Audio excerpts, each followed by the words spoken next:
O que é e o que pode ser tosse com sangue e o que fazer? Você sabia que a tosse com sangue, tecnicamente chamada de hemoptise, nem sempre é sinal de um problema grave, podendo surgir apenas devido a uma pequena ferida no nariz ou na garganta, que sangra ao tossir. No entanto, se a tosse for acompanhada de sangue vermelho vivo, também pode ser sinal de problema de saúde mais grave, como pneumonia, tuberculose ou câncer do pulmão, especialmente quando acontece por mais de um dia.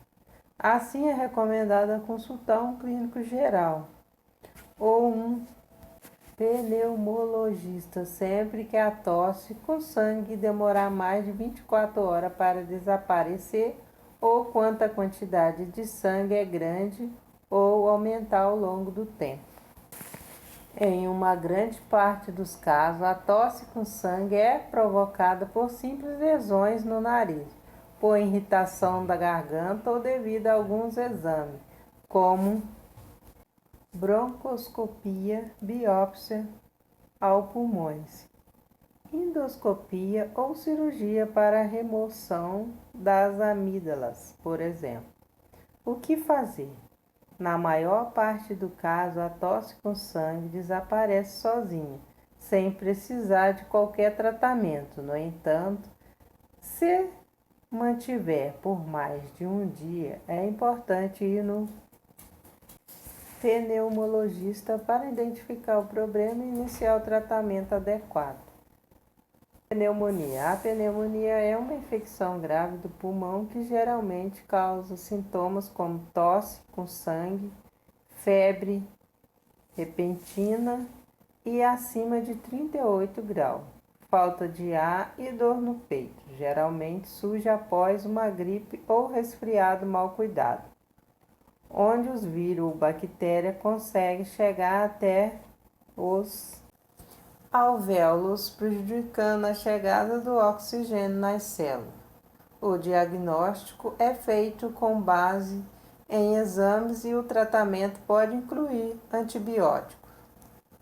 O que fazer? Uma vez que alguns tipos de pneumonia precisam ser tratados com antibiótico, é aconselhado ir ao médico para confirmar o diagnóstico e iniciar tratamento adequado.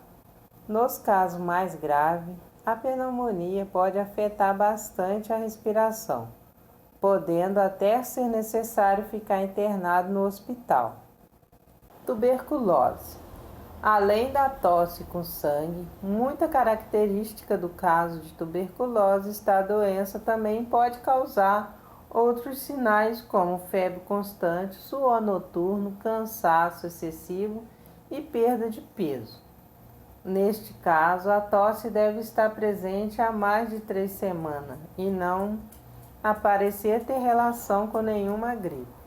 O exame que identifica a tuberculose pulmonar é o exame do escarro e o tratamento é feito com antibiótico. O que fazer?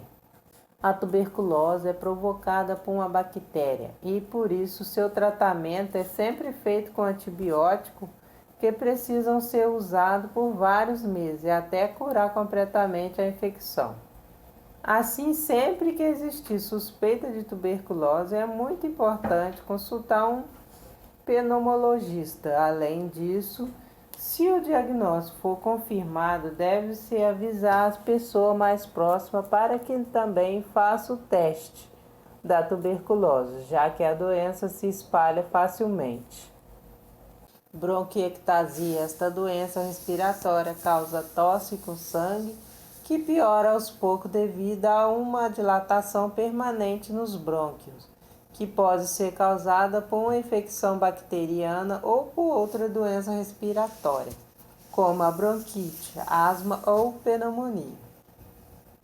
O que fazer? Numa boa parte dos casos, a bronquiectasia não tem cura. No entanto, é possível utilizar remédio que ajuda a aliviar bastante os sintomas, melhorando a qualidade de vida. Esse remédio pode ser receitado por um médico especialista após avaliação dos sintomas. Embolia pulmonar. A embolia pulmonar é um programa. Embolia pulmonar. A embolia pulmonar é um problema grave que pode ser tratado o mais rápido possível. No entanto, no hospital, geralmente acontece devido à presença de coágulo que impede a passagem de sangue para o pulmão, causando morte dos tecidos afetados e dificuldade intensa para respirar. Assim, além da tosse com sangue, é muito comum sentir extrema falta de ar, dedos azulados, dor no peito e aumento do batimento cardíaco. O que fazer? Sempre que existe uma intensa falta de ar, acompanhada de dor no peito e tosse, muito importante ir rapidamente para o hospital, para confirmar se não é algum problema grave, como infarto ou até embolia pulmonar. Câncer no pulmão.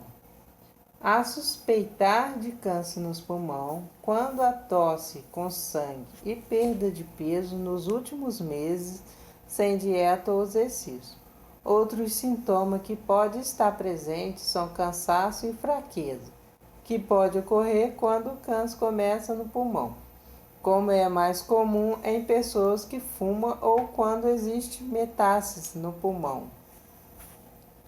O que fazer? O sucesso do tratamento contra o câncer é sempre maior quanto mais cedo o câncer for diagnosticado. Por isso, sempre que existe sintoma que possa indicar um problema pulmonar, é muito importante consultar um pneumologista. Além disso, pessoas com histórico familiar de câncer no pulmão ou que fume devem fazer consulta recorrentes no pneumologista, especialmente após os 50 anos. Quando ir ao médico? Ao observar a presença de tosse com sangue, deve-se manter a calma e tentar encontrar a sua causa. Algumas situações que devem ser observadas são: quantidade de sangue presente, se existe vestígio de sangue na boca ou nariz, quando o sangue for observado pela primeira vez, se a pessoa já apresenta algumas doenças respiratórias antes desses sintomas surgir. Se existe outros sintomas como falta de ar, dificuldade para respirar, respiração curta e ofegante, ruído ao respirar, febre, dor de cabeça ou desmaio. O que pode ser tosse com sangue em bebês? Nas crianças, a causa mais comum é a presença de pequenos objetos que eles colocam no nariz ou na boca e acabam indo para o pulmão, causando tosse seca e com vestígio de sangue. Neste caso, é comum não haver muito sangue envolvido, mas é importante levar a criança ao hospital para que seja retirado um raio-x de identificar a causa.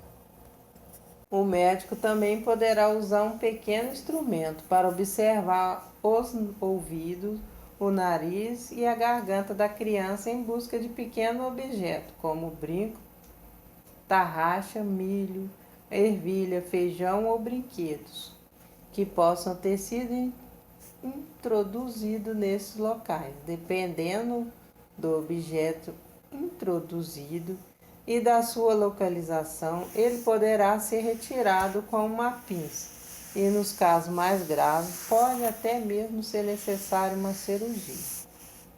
Outras causas menos comuns de tosse com sangue em bebês e crianças são doenças pulmonares ou cardíacas, que deve ser diagnosticada e tratada pelo pediatra. Em caso de dúvida, deve-se consultar o pediatra.